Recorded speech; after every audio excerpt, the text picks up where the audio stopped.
All right, here is my new to me. It's just got about 12,000 miles on it. But this is my new Ford Ranger. It's a 24 2.3 EcoBoost engine. But this one's got four-wheel drive, which my other one didn't. So that's freaking awesome.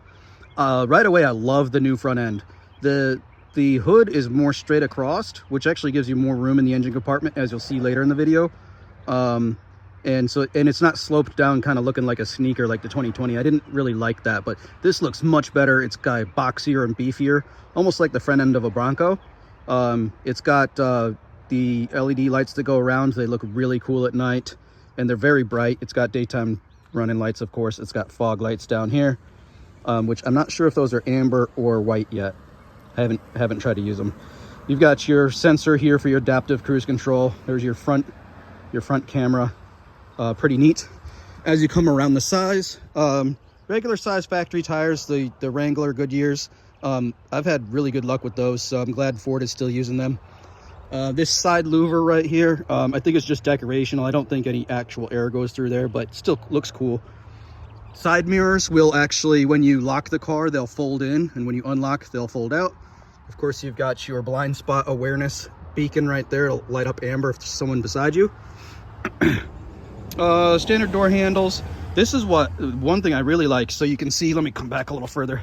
You can see that it's got an indent along the side instead of an outdent. On the 2020s, they have an outdent, and I had people open their car door into me a couple times, and it would leave a ding in the ridge line from that outdent. So I think this is going to protect the truck a lot more, and I think it looks better. Everything else is pretty standard. Oh, it's got a back window that opens and closes, and you can do that remotely from a switch up in the front. Really cool. Came with the tonneau cover, which I like. There's your 4x4 logo. It has a couple additional sensors on the bumper to help with all the lane departure assistance and everything. I like the fact that they installed the easy open tailgate, so it doesn't slam open. You can just pop it open and it will go down slowly. Love that. Another couple of features on the tailgate. You can see here, it's got inches measurement all the way up to 50 inches, which is kind of neat. So like if you're working out on the job site and you got to cut a pipe or a piece of board, you can do that. But then they also did another feature. I actually had to Google this to find out what they were for, because I wasn't sure what that logo is, but now that I know what it is, that's a clamping logo. So you can push this in, and you can put the bottom of your clamp in there, and then clamp your workspace, your pipe or your board or whatever you're cutting right there to the tailgate. Kind of neat feature. And then when you come inside the bed, you've got work lamps on either side, which I love. You can turn those on and off from inside the cab. There's your power outlets. You've got 12 volt there and 120 there. And I believe that's rated for the same one in the back seat, which is 400 watts. Awesome. It's got new tie downs that I haven't seen on my 2020. 2 in the back on either side, in the mid and in the front, which I love. I was told that those plugs in the front that you see there, those are for like if you put a camper top on this that has a drain line, you can drain it down through there. But I have an appointment next week to get this, get the spray-in bed liner installed, and they said they're going to go over the top of those seals because nobody ever removes them, so I'm fine with that. Plus it keeps them from popping out over time. But they will, of course, mask off the work lights, the outlets, and the tie downs. So pretty neat stuff here. Again, just a great looking truck. I love it. It drives amazing, and I'm really happy with it so far. All right, so far the only thing I don't like under the hood is we got a old school hood prop. My 2020 was just a base model, and it had the hydraulic lifters. And I think I can order them for this, because I see a bracket right there, and there's like a square opening right there. So I think that's where those install. So I might wind up ordering some. But this is the XLT, and I'm pretty sure it has all the premium features, so I don't know why they didn't do that. But you can see the engine is exactly the same as a 2020 2.3 liter. There's a couple little differences, but you can see that they kind of, the engine compartment's a little bit bigger, because this model can also come with a V6 2.7 liter so they need a little bit more space for that. But they did kind of realign everything. See, the battery is actually much easier to get to. It used to be kind of tucked in this way. So it looks like it's a lot easier to get to. Really cool feature. And I'm pretty sure they did it diagonally like that to accommodate the new the body lines here. It's got a pretty aggressive scoop here. I like this kind of airflow channel.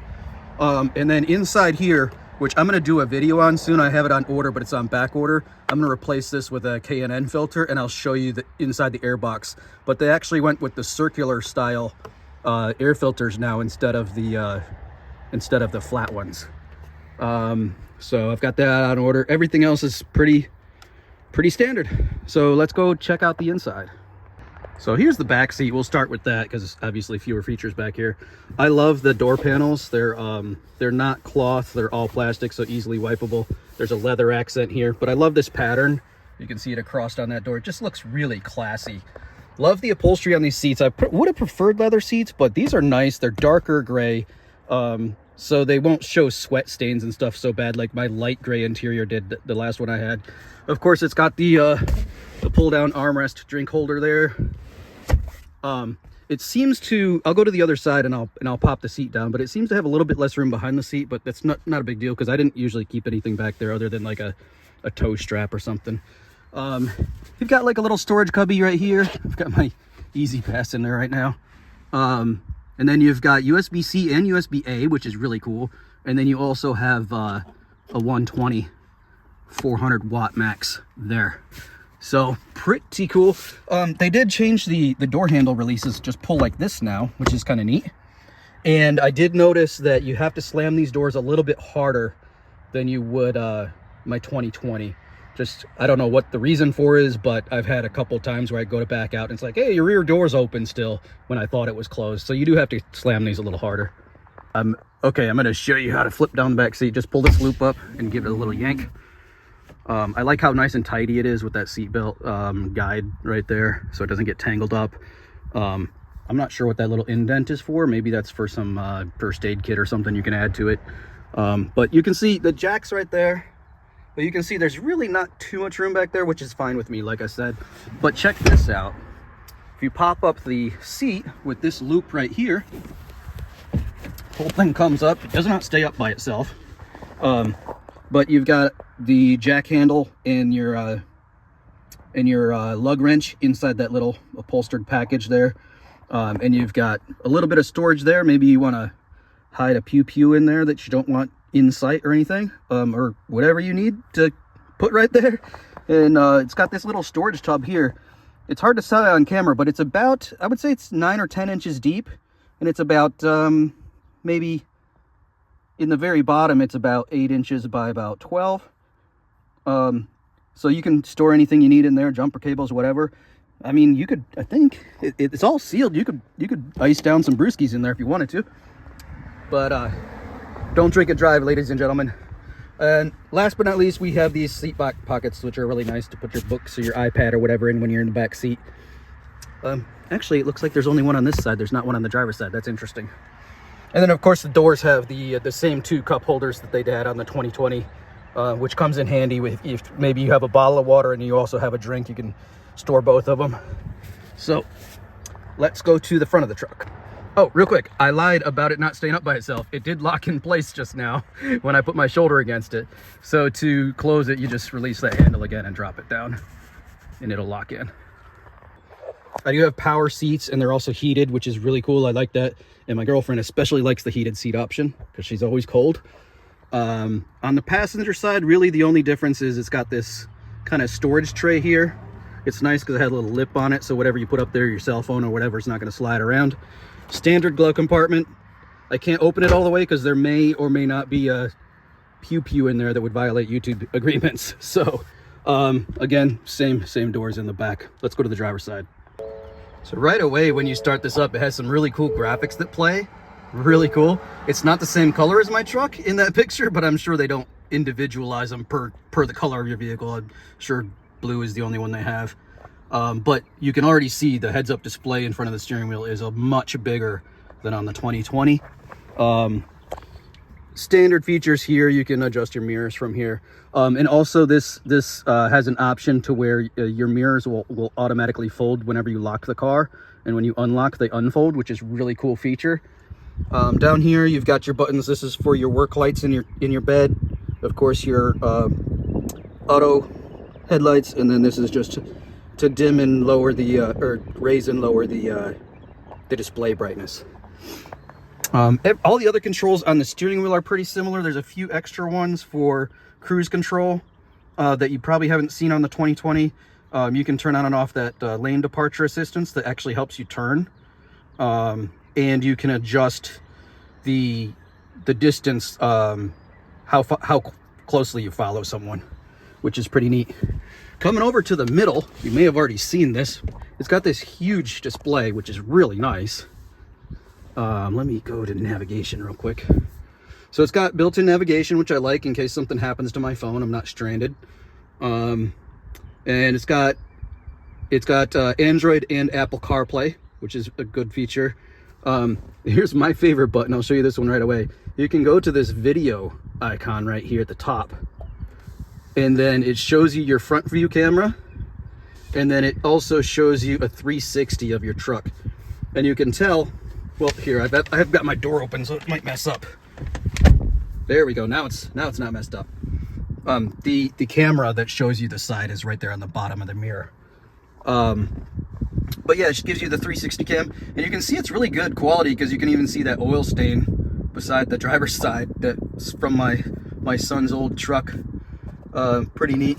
But individual climate control, auto, you can select the fan speed, so you can select auto, low, medium, or full on the fan speed, which is a really cool feature. Of course, there's your heated seat options. There's 3 different levels on the heated seats as well. Let's see what else. It's got this kind of standard storage down here. You got also 2 USBs there, a USB A and a C. It's got this nice little protective thing. Oh, you know what? I just saw that for the first time. That may be wireless charger for your phone. I'm pretty sure it is, which is a really cool feature. I just saw that. Cool. Yeah, so it's got this little pocket off to the side too for your change or whatever. And I like how it has like these cutouts so you can reach in there from the side too. Then you've got this new little thing here. You can, if you want to, you can, I'm sorry, this little indent here, let me show you from the top. There you go. You can throw your wallet in there. You can throw your phone on that side. It'll stay in place. It's not gonna move around too much. Standard cup holders. Got some storage space under here, which also has a 12 volts in it. Pretty cool. And then let's go back to some of these features I want to show you. So if you go to the home button, again, there's your Apple and Android. You can access your owner's manual from right here. You can go into towing options. You can even set up a trailer to see how it tells you how long the trailer is and stuff, and that will help with your navigation and also your backup camera. This is kind of silly, I think. It's got sketch mode, but I guess this is if you have young children and you're trying to entertain them or something. You can draw stuff. I don't know what that is. I just scribbled. But you can save them too, the drawings, if you want. But I'm pretty sure that's just for if you have kids. I can't imagine an adult using this or anything. I'm not going to take notes or anything in there. But just kind of fun feature. Of course, your phone, navigation, media, and radio. It does have Sirius XM built in, which I probably won't renew the subscription because I usually do like audiobooks and podcasts when I'm driving anyway. But that's all the main screen features. Then you have tons of settings. This thing is so customizable. Right away you see the auto hold. I love this feature. So auto hold will actually, when you come to a full stop, you can let off the brake and it will hold until you hit the accelerator. So you don't have to keep your foot held down on the brake the whole time, which is really cool. Great feature. There's where you add your phones. You've got driver assistance. This is where you access all of your blind spot information, like everything, all of the different lane keeping, speed limit assist, all that stuff. More vehicle options, remote startup, you can turn on and off, rear occupant alert. I turned that off because I don't have small children, but if you have that on, every time you shut off your truck, it will have a 5 to 10 second reminder on the screen to check the back seat, make sure the baby's not back there, which I find kind of silly. If you have a young child, that's usually your first priority. I don't know why people forget their kid in their car, but anyway, cool feature. Here's your general.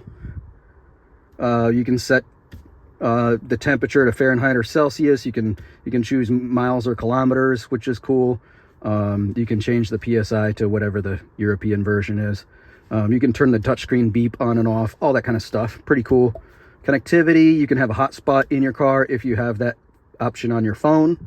I believe it just connects to your phone's hotspot through there. There's your software update, Ford Assistance. Here's your zone lighting. So under this zone lighting, you can say that you have the truck on a job site or something and you need some additional lighting. You can turn on, hang on. Oop. I don't know where it went. There we go. So turn on the power and then you can activate the headlights and you can actually activate the backup lights too, which is pretty neat. I think you do need, see it's saying turned off to conserve battery power. So I'm thinking that you have to have the truck running to do that option. It does have built-in Amazon Alexa. I have no plans to use that. And I like that it has valet mode. This locks out your entire center console if you enter your PIN number, which I've already set up. Well, let me show you. I'm going to come off screen for a second.